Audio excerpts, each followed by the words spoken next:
On today's episode of Watch JR Go, we're kicking things off right with an O'Reilly's run right out of the gate. Got some parts, let's get to work.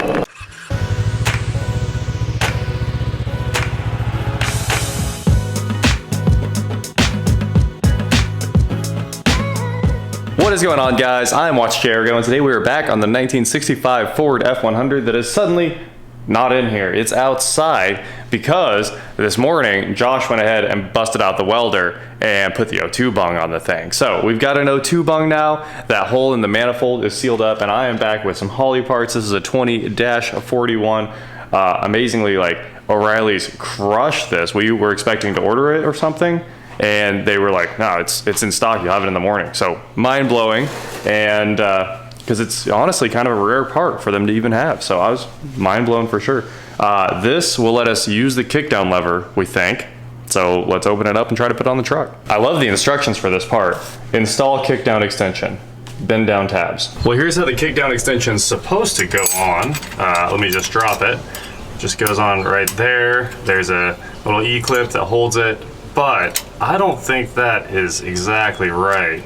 We might have to drill a new hole or something because the linkage does not operate very well. I don't think I can add any adjustment to that or anything, so it might be time to just mark a hole and put one more hole right there would nail it. Here's our temporary gas tank while we figure out a gas tank situation. That's perfect. It's a VP racing tank right there. Doesn't get any better than that. So I think we can let the prime run real quick and see if it works. Gas cap. Gas cap engaged. All right, here we go. This is our test. Leak check. Oh, the Holley's not powered up. As you can see, we've got our fuel system. I now have the power hooked up to the Holley. I completely forgot that I unhooked it earlier. It's pretty stealthy. Unfortunately, there's one new ring terminal you can easily see, and another one that's very, very hidden. So I think everything's good. We're ready to fire this thing for the first time. Well, prime it and then fire it. Yeah, for sure. We gotta prime it to see if our gas can blows its hoses out.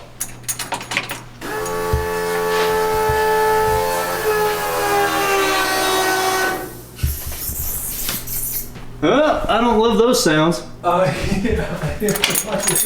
There's something pouring out way under there. Oh, I see it. It's the regulator itself is leaking. It's like spraying out the edge of it. It's peeing. We have a bad plug in the side, an Allen head plug.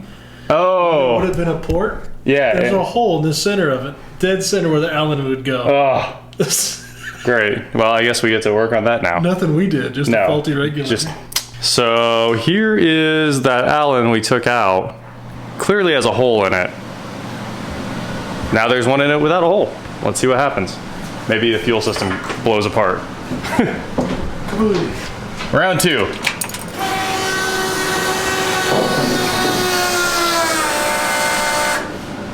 Yes, no leaks under the truck this time. It's dry up here, I even heard it purge.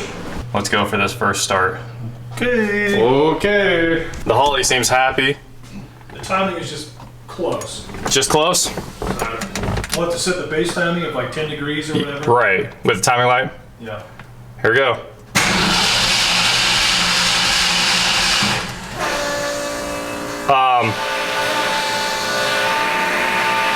I think my switched ignition source might be bad because the Holley shut off while I was cranking. I don't know if it does that or not. Let's try one more time.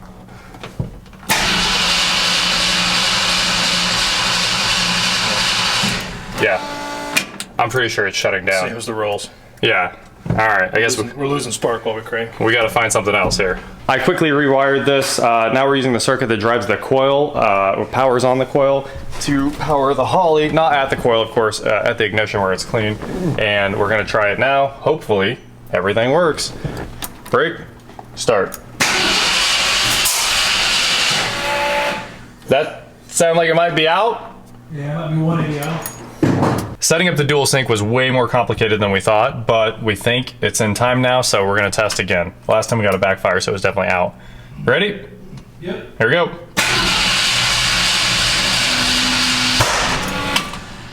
Backfire. That was a big one. It's alive. It might be angry, but it's alive. We just kept cranking, and eventually one of these times it fired right off. I don't see timing right here. It's looking for 20. 20.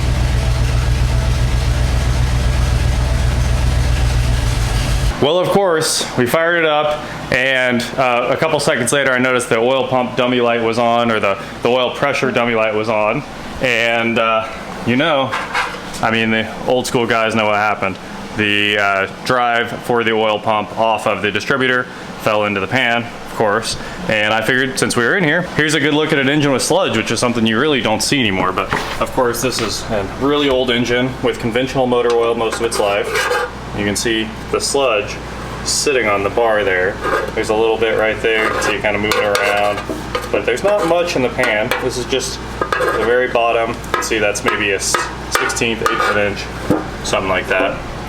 We had to drop the pump, of course, to get the pan out without completely pulling the engine, so that'll be fun to put back. Yeah, I was gonna try to pick up some of that. A little bit, a little dirty. Ew. Probably just from breathing in dirt and trash over the years, mixing that with the oil. Just being a truck? Yeah, being a truck. There's the drive shaft. The oil didn't look bad though, there's no metal in it or anything, so No. That's always nice. Last oil change was probably 20 years ago. It's been a long time. You know what I think happened? What? This was upside down? No, I think I'm cursed. Oh, are you? So I worked in the Trailblazer and lost oil pressure. Oh, just oil problem. Touched your truck, it lost oil pressure. No big deal. And we are back after a little bit of sleep. Here is the oil pan. It's off and pretty clean now.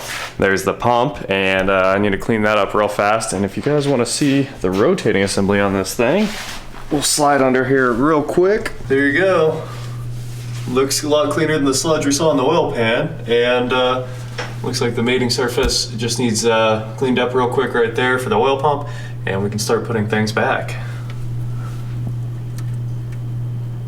Everyone was concerned about the timing chain, but it seems like it's not flopping around much. This thing has a pretty wild timing set on it. It thing's like 3/4 of an inch thick there, so I don't think that's failing anytime soon, if ever. Well, of course, we've got everything done now except the gas tank, and the radiator has a hole in it. So we've got some temporary water feeding it just to do a little quick tuning. It's running really well. Oil change is done. We just put new coolant in it. Time to go get a radiator, but the Holley runs amazing. Coolant spray. Well, here's our culprit that cost us the radiator. That piece of that fiber stuff snapped off, and the blade must have just kicked it right into the bottom of the radiator because the leak is right at the bottom of the radiator. You can see it already been repaired in the past. So yeah, it happens, no big deal. We'll grab a shroud and a radiator. That should pretty much wrap this thing up with the new fuel tank. So this thing's a runner now. Should start like that. I mean, it does start like that. We started it quite a few times, but I'm tired of running it with coolant spraying around, and it just got rinsed down here. So now that it's rinsed, and hopefully, oh, more coolant coming out of things. Hopefully we got all the coolant off everything. We'll do a final engine bay detail and get everything cleaned up as time goes on here. But we're about ready to drive this thing, and I'm excited. I planned on driving it with you guys today, going on the first drive and having some fun, but it happens. Things break, especially when you're working on them. Things are moving around. We'll slap the rest of the new parts on, and this thing will be golden. Oh, you got a bunch of new parts. Speaking of new parts. Oh, for that other car. For the other thing. Oh, well, there's a new project that's coming up after this, probably next week. We're gonna get right on something else here. Well, that's cute. It's totally cute. That is really fancy looking with it all. It's like clear coated stainless, it looks like. You got a little laser etched little tag on it. Falcon. Made in England. Nice. What could it be? I don't know. Maybe an English beast? Yeah. Yeah, man. You want to do a cold start? Do you want to do a cold start? Here. Hit the switch. So we blew away the config and set it up one more time just to make sure we cleared out any like previous bad learning from before. And we also turned the idle down to 650, which seems like about as low as we can actually go. And I think it should run pretty well now. We got the wire hold down on the HEI cap, and we're ready to put the air cleaner back on and finish cleaning up a couple wires and everything.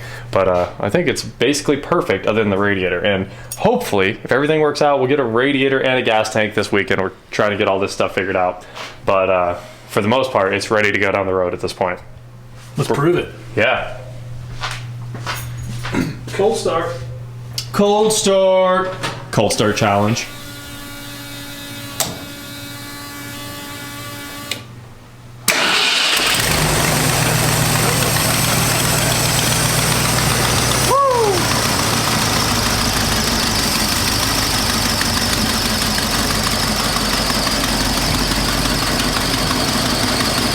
That's a pretty slow idle. I don't think it needs to idle any slower than that. It's pretty smooth. We need to get it out on the road and let it do some learning. Definitely time for some big learns because obviously the learn percentage is 0. Sweet. Killed it. Boom. Truck. Done. The rest of this stuff is easy bolt-ons after this. So there you guys go. We will get back together and do a drive in this thing very soon. Until then, that is it for today, guys. Thank you so much for watching us put the EFI on Grandpa's truck, and we will go for a drive in this thing as soon as it's done. We'll make a few parts runs in it, have some fun, and go from there. I'm excited for it to be a cruiser now and be easy to drive. So radiator actually seems simple too. It's just, yeah, a couple bolts, 4 bolts on that side, 4 bolts on that side, slide the transcooler back a little bit, and we should be good to go. So, like I said, not much to do. Thank you guys so much for watching. Don't forget to head on over to shop.watchjrgo.com where you can get cool shirts. I'm not wearing one right now, but you can support the channel by buying shirts. And please, like, share, subscribe, do whatever you want to do, and I will talk to you next time. Intake puddles. Yeah. That's pretty funny. Hey, at least the water doesn't go down in it. That's kind of why I started it back up, because I thought it might Clean it up a little bit. heat it off. A little heat. Nah. But it's just spraying so bad. Yeah, we'll soak it all out of here. Oh, I gotta finish taping up all the wire loom.